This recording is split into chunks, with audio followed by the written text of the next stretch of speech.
اعوذ باللہ من الشیطان الرجیم بسم اللہ الرحمن الرحیم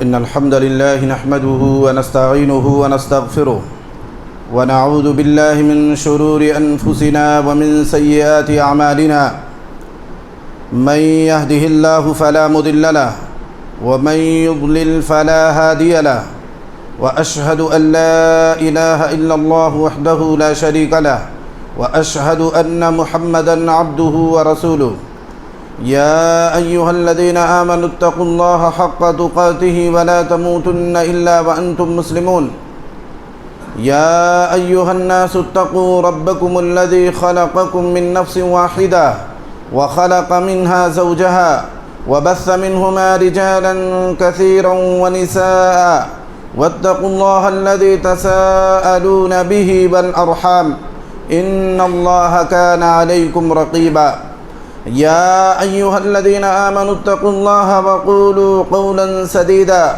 يصلح لكم أعمالكم ويغفر لكم ذنوبكم ومن يطع الله ورسوله فقد فاز فوزا عظيما أما بعد فإن خير الحديث كتاب الله وخير الهدي هدي محمد صلى الله عليه وسلم وشر الأمور محدثاتها وكل محدثة بدعة وكل بدعة ضلالة وكل ضلالة في النار فأعوذ بالله السميع العليم من الشيطان الرجيم بسم الله الرحمن الرحيم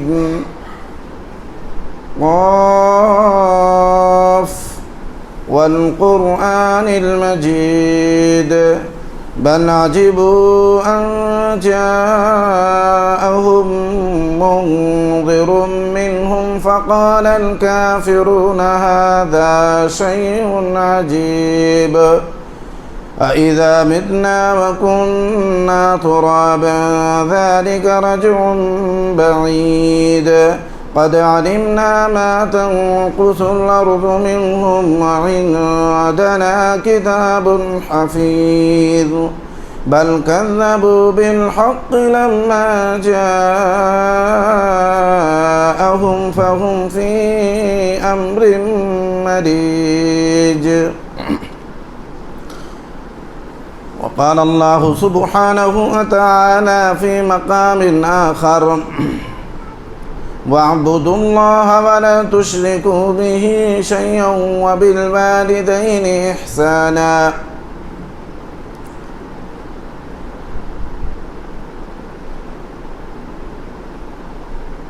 الحديث أي العمل أحب إلى الله قال بر الوالدين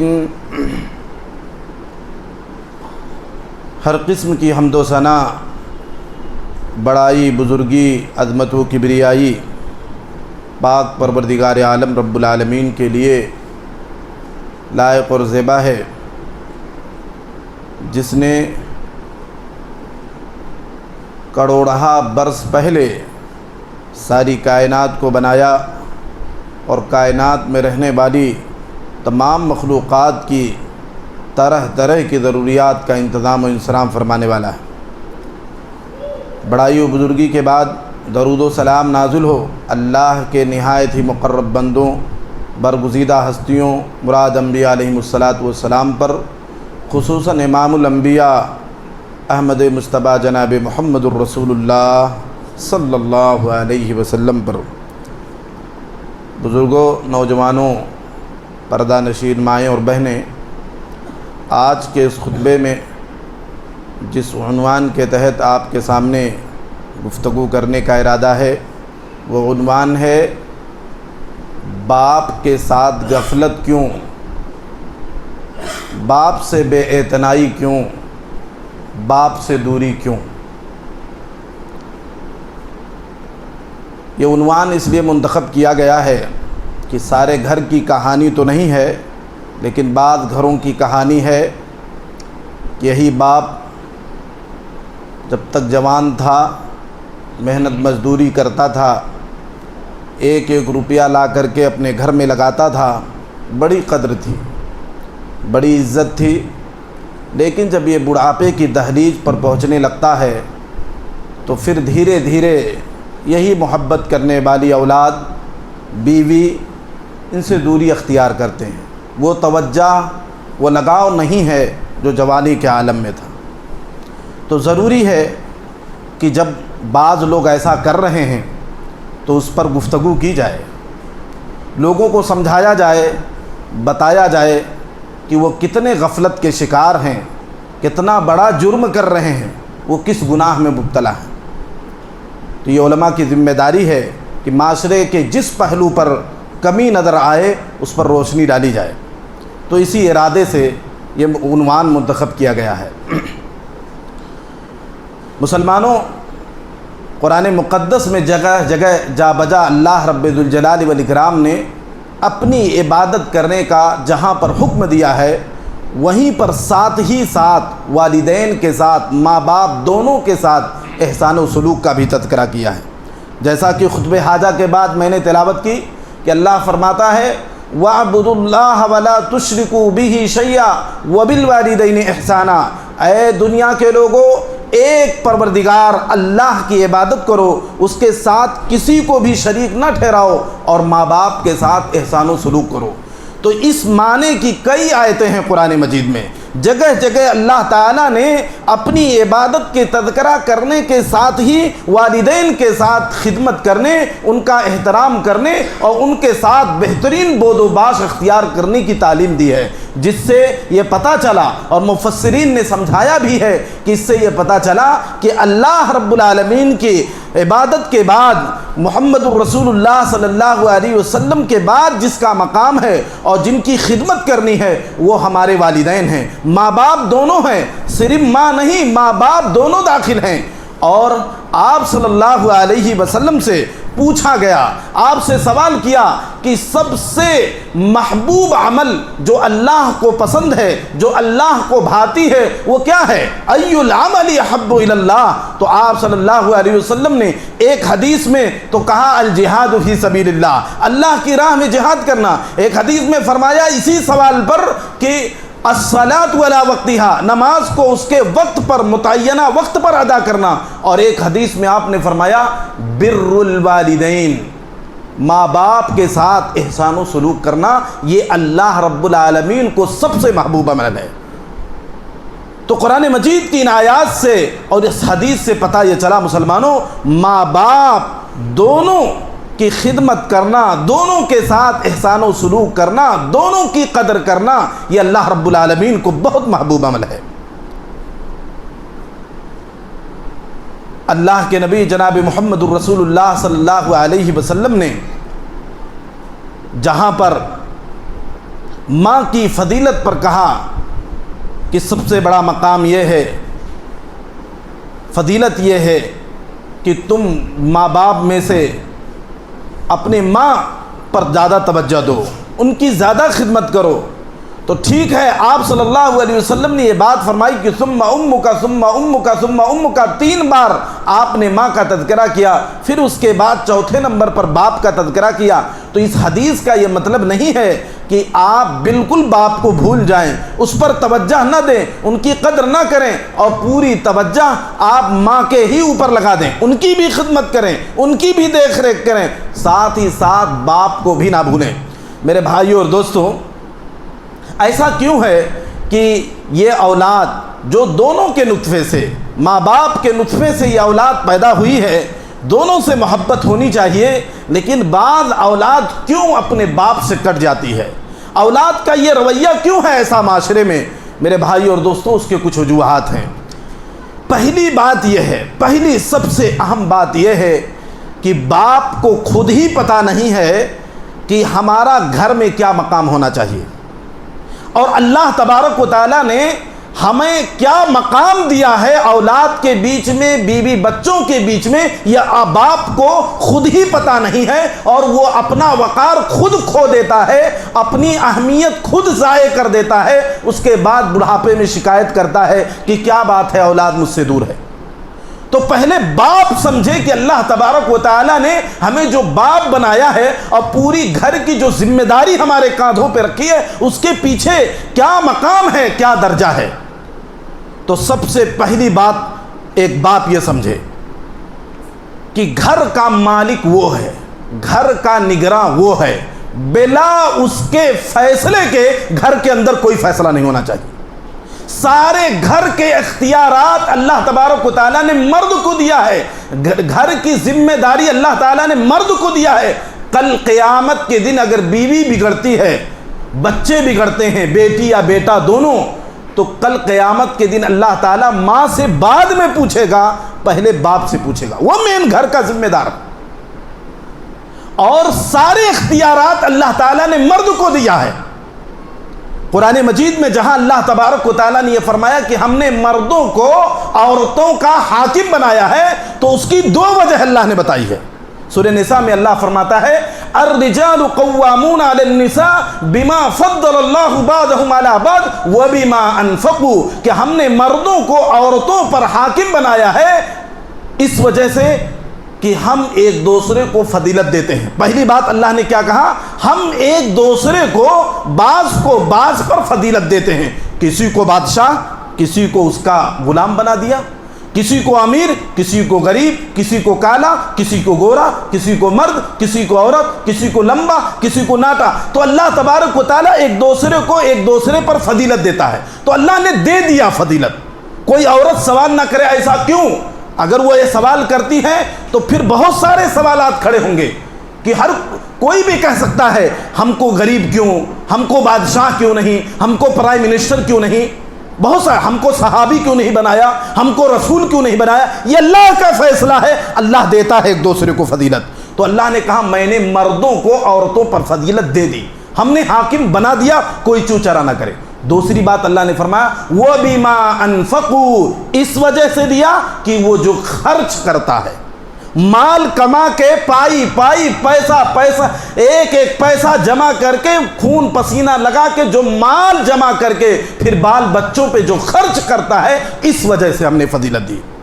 تو اس آیت سے کیا پتا چلا مسلمانوں کہ اللہ تعالیٰ نے عورتوں پر مردوں کو حاکم بنایا، حتیٰ کہ ماں بھی ہو، اس کو بھی کہیں جانا ہے، بیٹا ہے وہ مرد ہے، اس سے پوچھے ذرا۔ ایسا نہیں کہ ماں ہے تو کہیں بھی نکلے، بے پردہ نکلے، کسی سے بات کرے، نہیں، وہ بڑا اگر بیٹا ہے، بالغ بیٹا ہے، اس سے بھی پوچھنا پڑے گا کہ ماں بیٹا میں یہاں جانا چاہتی ہوں، مجھے پہنچا دو، یا میں جانا چاہتی ہوں، تم گھر کے ذمہ دار ہو، ہم کو کھلاتے پلاتے ہو، گھر کی دیکھ ریکھ تمہاری ذمہ داری ہے، بلا پوچھے میں چلی جاؤں گی، یہ اسلام کی تعلیم نہیں ہے۔ بتائیے، گھر کی عورت چاہے ماں ہو، بہن ہو، بیٹی ہو، بلا پوچھے آئے جائے، جو چاہے فیصلہ کرے، تو مرد کے حاکم بننے کا مطلب کیا ہے؟ تو مرد کو اللہ نے صرف شوہر کا ذکر نہیں کیا، بطور مرد کو اللہ تبارک و تعالیٰ نے گھر کے اندر حاکم بنایا ہے۔ تو یہ مرد اپنا اختیار نہیں چلاتا ہے، آج سارے اختیارات مرد نے جو اس کے پاس ہونی چاہیے سب بیوی اور عورتوں کے ہاتھ میں ڈال دیا ہے۔ کما کے لا کے دے رہا، اپنے پاس نہیں رکھتا، بیوی کے قدموں میں ڈال دیتا ہے۔ ماں کا پورا پیسہ ماں کو دے دیا، بعض لوگ بہنوں کو دے دیے، لو خرچ کرو۔ یہ اسلام کی منشا نہیں ہے، یہ اسلام کی تعلیم نہیں ہے۔ اپنے جیب میں پیسہ رکھو، کوئی پراپرٹی خرید رہے ہو اپنے نام سے کرو، پوری زندگی میں جو کر رہے ہو کسی کے نام سے مت کرو۔ یہ آپ اولاد کے نام پہ کر دیے تو یہ کوئی اللہ کو بہت پسند نہیں ہے۔ آپ نے اپنا کمایا ہے، اپنی ہاتھوں سے کمایا ہے، آپ اپنے نام کر کے رکھیے، بڑھاپے تک آپ کے نام پر رہے، اور جب دنیا سے جائیں تب اس کے بعد آل و اولاد دنیائی عدالت سے بھی لے لے گی اور اسلامی طریقے سے بھی میراث تقسیم کر لے گی۔ تو جب تک آپ کما رہے ہیں اپنے نام پہ کریں۔ لیکن وہ جو بیوی ہے بڑی محبت کا اظہار کرتی ہے، کہتی ہے کیا آپ جو کما رہے ہیں میں برباد کروں گی، میں ضائع کروں گی، آپ کا پیسہ ادھر ادھر خرچ کروں گی، ارے میرے پاس رکھیں، کیا دقت ہے؟ ہم پر ایمان نہیں ہے، ہمارے اوپر بھروسہ نہیں ہے، ہم سے محبت نہیں ہے۔ ارے یہ سب کہنے کی ضرورت کیا ہے آپ کو؟ کسی عورت کو یہ سب کہنے کی ضرورت نہیں ہے کہ بیوی کے پاس پورا پیسہ جمع ہوگا تبھی شوہر محبت کرے گا، تبھی اس پر یقین کرے گا۔ یہ کوئی بات نہیں ہوئی۔ تو اس طرح عورتوں کی طرف سے بات آتی ہے، عام باپ وہ شوہر یہ کہتا ہے ہاں بات تو صحیح ہے، بیوی ہماری ہے، ہمیں یقین کرنا چاہیے۔ نہیں، خرچ آپ کریے۔ اللہ تعالیٰ نے آپ کو جو دماغ دیا ہے خرچ کرنے کا، آپ نے جو محنت لگائی ہے، کہاں مال خرچ کرنا چاہیے یہ آپ کو صحیح علم ہے، کہاں ضرورت ہے۔ یہ بیوی خون پسینہ نہیں لگائی ہے، الا ماشاءاللہ بہت ساری بیویاں ہیں جو ان چیزوں کو سمجھتی ہیں، لیکن بہت ساری بیویاں ایسی ہیں یہ خون پسینے کی کمائی کی اہمیت نہیں دیتی۔ وہ کہتی میرا حق ہے، جہاں چاہے خرچ کریں، اور جہاں ضرورت نہیں ہوتی وہاں بھی خرچ کرتی چلی جاتی ہیں، اور ایسا پیش کرتی ہیں، بات اس طرح کا اظہار اس طرح کرتی ہیں کہ شوہر کو لگے کہ بالکل یہاں ایمرجنسی تھی، یہاں ضرورت تھی۔ تو کہنے کی بات یہ ہے مسلمانوں، مال اپنے پاس رکھو، ضرورت کے اعتبار سے آپ گھر میں عورتوں کو لگاؤ، پورا ان کے قدموں میں نہ ڈالو۔ وہ چپکے بعد گھروں میں مال کہیں سے کہیں پہنچ جاتا ہے، یہ اچھی بات نہیں ہے۔ اور جب تک زندگی میں رہیں، آپ زندہ رہیں، کسی بھی آل و اولاد کے نام پر کوئی پراپرٹی ان کو نہ دیں، کسی کے نام پر، بیوی کے نام پر زمین مت خریدیں، بیٹے کے نام پر زمین مت خریدیں، اپنے نام پر خریدیں۔ یہ اسلام اس لیے تعلیم دیتا ہے کہ جب آپ بڑھاپے میں ہو یا جوانی ہو، اولاد بھٹکنے لگے، کہو نکلو یہاں سے تم، اگر ہماری قدر نہیں ہے، ہمارا فیصلہ نہیں چلتا ہے، ہمارے اختیارات نہیں ہیں تو تم نکلو، تمہیں گھر میں رہنے کی ضرورت نہیں ہے، جاؤ، بالغ ہو گئے ہو، میں نے پڑھا دیا ہے، میں نے کچھ راستہ بتا دیا ہے روزی روٹی کے لیے، جاؤ کماؤ کھاؤ تم۔ اللہ تبارک و تعالیٰ نے پورے بڑھاپے تک ہمارے اوپر ذمہ داری نہیں دی ہے، ہم نے راستہ دکھا دیا، پڑھا لکھا دیا ہے، جاؤ کماؤ کھاؤ۔ تو جب یہ مال کا سب سے بڑا مسئلہ ہے، آج مال آپ اپنے اتھارٹی میں رکھیں گے تو بیوی بھی جھکے گی، یہ بچے بھی مانیں گے، اور سب کچھ جب ان کے نام پہ کر دیں گے تو ان کو پتا ہے ابھی باپ کے ہاتھ میں کچھ بھی نہیں ہے، جائیداد ہمارے نام پہ ہے، چاہے مانے، خدمت کریں یا نہ کریں، انکار کریں، اعتراض کریں، جھڑکیں، ڈانٹیں، کچھ بھی کریں۔ اب اولاد بھی سب گھروں کے بہت اللہ والی نہیں ہے، تو اس لیے مالی طور پر آج مضبوط رہیں۔ بیوی بھی مشورہ لیں بیویوں سے آپ، لیکن آخر میں فیصلہ آپ کا ہونا چاہیے۔ یہ کیا ہے کہ بیٹی کو کہیں شادی کرنی ہے، بیٹے کی شادی کرنی ہے، جا کر کے بہو اور داماد لوگ دیکھتے ہیں، تلاشتے ہیں، اس کے بعد شوہر مرد سب کچھ ہونے کے بعد بیوی کی طرف منہ کر کے دیکھتا ہے، آپ فیصلہ سناؤ۔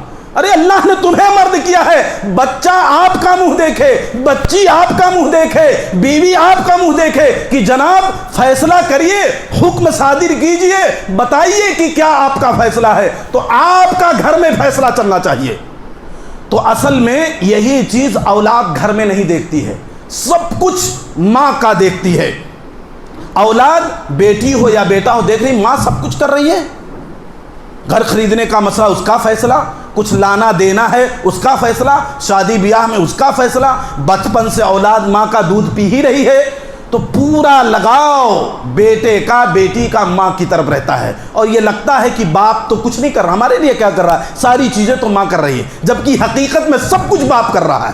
اس کے بلبوتے وہ اچھے گھر میں رہ رہے ہیں، اچھا لباس پہن رہے ہیں، اچھا کھانا پینا چل رہا ہے، اچھی پڑھائی ہو رہی، سب کچھ باپ کے بلبوتے ہے۔ لیکن باپ کے بارے میں ایسا اولاد کو لگتا ہے کہ باپ کیا کر رہا ہے، ساری تو ماں کر رہی ہے۔ تو سب سے بڑی وجہ یہ ہے کہ باپ کو خود پتہ نہیں ہے کہ گھر میں ہمارا مقام کیا ہونا چاہیے۔ تو آپ مالی طور پر مضبوط رہیں، بڑھاپے تک مضبوط رہیں، بڑھاپے تک، اور کہیں کہ بھائی مرنے کے بعد آپ کا ہے، تقسیم کر لیجئے، اگر اللہ والے ہیں تو میراث تقسیم کر لیجئے، دنیا دار ہیں تو دنیا کی کورٹ کچہری تو آپ کو حکم دیتی ہی ہے کہ اولاد جائیداد لے لے گی، لے لو، جیسا تمہارا ایمان یا عقیدہ کہے اس طرح تم مرنے کے بعد، لیکن میری زندگی میں کوئی جائیداد نہ مانگے، میں اپنی زندگی میں جائیداد نہیں تقسیم کروں گا۔ کیوں کروں؟ کیا میرے اوپر بھروسہ نہیں کہ میں جائیداد پورا بانٹ دوں گا؟ اور دوسری بات، اہم بات، باپ یہ بھی کہے کہ دیکھو ایک حد تک مال رکھنے کا حکم ہے، ایسا نہیں پورا کمائیں تو تمہارے ہی لیے رکھیں، ہم اپنی آخرت کے لیے بھی کچھ کر کے جائیں گے۔ بعض ماں باپ یہ سوچتے نہیں بھائی آل و اولاد کو اتنا جمع کر دو کہ کبھی ٹینشن نہ ہو. نہیں، آپ کی قسمت، آپ کی تقدیر الگ ہے. با اولاد کی تقدیر، اس کی قسمت الگ ہے. وہ بھی جوان ہوگی اور وہ بھی محنت کریں گے، وہ ان کو بھی اللہ تعالیٰ جو دینا ہوگا دے گا. تو آپ جب کما رہے ہو تو اپنے مال کے ذریعے آخرت بناؤ، دو اللہ کی راہ میں. اب 4 جگہ پراپرٹی موجود ہے، ایک بیٹا ہے ایک بیٹی ہے، اور جمع کرنے کے چکر میں ہیں. دے دو، کہہ دو ایک جگہ لے لو، بقیہ آدھی زمین ہم اللہ کے راہ میں دے دیں گے، کہیں مسجد میں، کہیں مدرسہ میں، کہیں دین کی خدمت میں، صدقے جاریہ کے طور پر ہم دے دیں گے. یا جب تک زندہ ہیں کہیں سے ہمیں کرایہ ہے، کہیں سے انکم ہے، پینشن ہے، اس میں سے پورا ہم آپ پر نہیں خرچ کریں گے.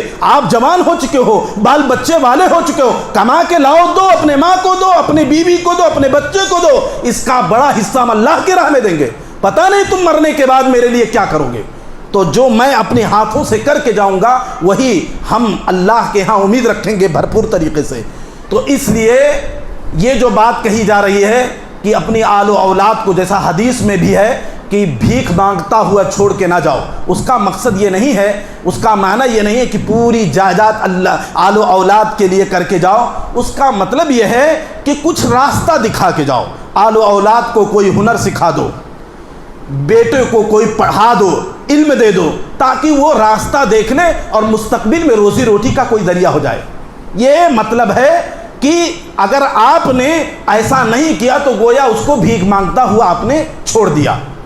تو اتنا تو ہر باپ کر کے جاتا ہے، پڑھا لکھا دیا، کوئی کاروبار میں لگا دیا، بس ہو گیا. اب بقیہ وہ جو کما رہا ہے یا اس کی جوانی کی جو پراپرٹی ہے، اب وہ جو چاہے جس کو چاہے دے، تحفہ دے. بیوی اعتراض نہیں کر سکتی، وہ اللہ کی راہ میں دے، بیوی بچے اعتراض نہیں کر سکتے، اللہ نے اس کو اختیار دیا ہے. لیکن آج معاشرے میں یہ ہے، کوئی باپ بڑا فیصلہ لینا چاہے کہ بھائی اتنی جائیداد میں اللہ کی راہ میں دیتا ہوں، وہ بیوی وہ بچے سب جمع ہو جائیں گے، دوسرے رشتہ داروں کو جمع کر لیں گے، ارے ان کو سمجھاؤ، دیکھو کتنا سب بچوں کی جائیداد اللہ کی راہ میں دے رہے ہیں، سب بچوں کی جائیداد ایسا کر رہے ہیں ویسا کر رہے ہیں. ارے اس نے کمایا ہے، چاہے اپنے اوپر خرچ کرے، اپنے دوستوں پر خرچ کرے، اللہ والوں پر خرچ کرے، دین کی کسی بھی جگہ پہ خرچ کرے. آپ کو اختیار نہیں ہے، اس نے کمایا ہے، آپ کو اختیار نہیں ہے کہ آپ اس پر احتجاج کرو، پورے خاندان کے لوگوں کو جمع کر کے ان کو روکو. تو باپ ان چیزوں کو بڑی گہرائی سے سمجھے کہ ہر وقت بال بچوں کو احساس دلاتا رہے، میری وجہ سے تم ہو، میرے بلبوتے تم ہو، میں مین ہوں، میں اختیار رکھتا ہوں، میں فیصلے کا مالک ہوں، گھر میں میری اجازت کے بغیر نہ کوئی آ سکتا ہے نہ جا سکتا ہے. تو سب سے بڑی بات یہ ہے مسلمانوں، ان چیزوں کو سمجھنے کی ضرورت ہے. اور ان عورتوں کو، ان اولاد کو بھی نصیحت ہے کہ آپ جو یہ کر رہے ہیں، چاہے وہ بیوی ہو، وہ بیوی جس شوہر کے ذریعے اس کو اولاد ملا، جس سے اس کی عزت و آبرو محفوظ رہی، جس کے ذریعے سے اس کو کھانا پینا ملا، بڑی عزت ملی، خاندان میں ایک مقام ملا. آج کیا بات ہے کہ بوڑھے ہوتے ہی وہ خود دور ہو جائے، اولاد کو دور کر دے. یہ کون سی انسانیت ہے؟ کتنے گھروں کی خبر آ رہی ہے کہ بیوی یہ بوڑھی جب ہو جاتی ہے تو وہ اپنے بہو کے ساتھ مگن ہے، اپنے داماد کے ساتھ مگن ہے، اپنی بیٹی کے ساتھ وہ مگن ہے، بیٹوں کے ساتھ مگن ہے. یہ بوڑھا باپ کہیں کونے میں بیٹھا ہے، کہیں جا کے چبوترے پہ بیٹھا ہے، کہیں جا کر کے رشتہ داروں میں کبھی کچھ دل لگی کی بات کر لیتا ہے. لیکن وہ بڑھاپے میں چاہتا ہے کہ یہ میری بیوی جو جوان میں ساتھ میں بیٹھتی تھی آج میرے ساتھ 2 لقمہ کھانا کھائے، کچھ دل لگی کی باتیں کرے، کچھ غم دور کرے، آپس میں بہی خواہ بنے، آپس میں ہمدرد بنے. جیسے جوانی کے عالم میں تھا ایسے بڑھاپے میں ہو. لیکن یہ بیوی ان کے ساتھ سونا گوارا نہیں کرتی، ان کے ساتھ بیٹھنا گوارا نہیں کرتی، کیونکہ مطلب نکل گیا. تو یہ خود گردی، یہ دنیا داری اسلام کو قبول نہیں ہے. بڑھاپے تک آپ کے اوپر ذمہ داری ہے کہ شوہر کا خیال کریں. بڑھاپے میں بھی اگر اولاد باپ کے ساتھ نازیبا حرکت کرے تو ماں کی ذمہ داری ہے کہ اس کو تعلیم دے، اس کو نصیحت کرے، ورنہ یہ سمجھا جائے گا کہ ماں نے اس طرح کی تعلیم دی تھی اس لیے بیٹا اپنے باپ کے ساتھ یہ حرکت کر رہا ہے.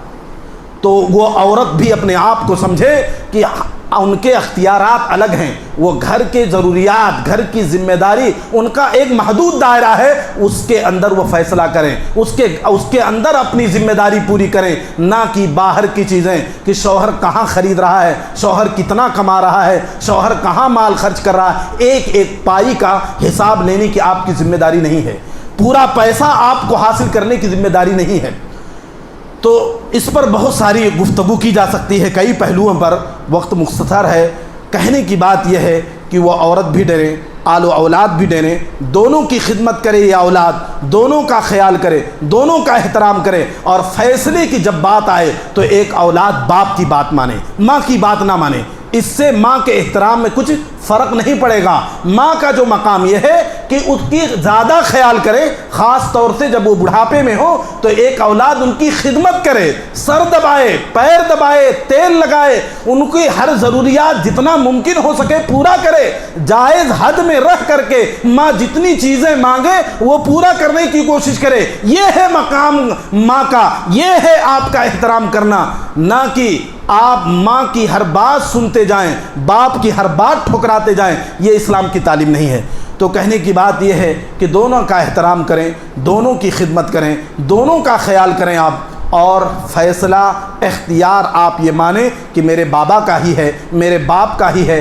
باپ جو کہیں گے گھر میں وہی تبدیلی آئے گی، وہی حرکت ہو سکتی ہے جو باپ کی طرف سے حکم ہو۔ اللہ رب العالمین سے دعا ہے کہ اللہ تبارک و تعالی یہ باپ جو ہمارا سب سے بڑا مددگار ہے اللہ کے بعد، اللہ رب العالمین ان کے ساتھ احسان و سلوک کرنے کی توفیق عطا فرمائے۔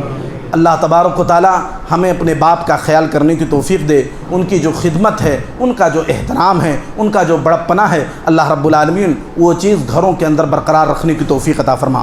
ہماری بیٹیوں، ہمارے بچوں کو اللہ رب العالمین یہ سمجھ دے، ہماری بیویوں کی یہ سمجھ دے کہ مرد حاکم ہے، مرد کو حاکم بنایا جائے ورنہ گھر کے اندر تباہی آئے گی۔ یہ اللہ کا فیصلہ ہے، آسمان سے یہ حکم آیا ہے۔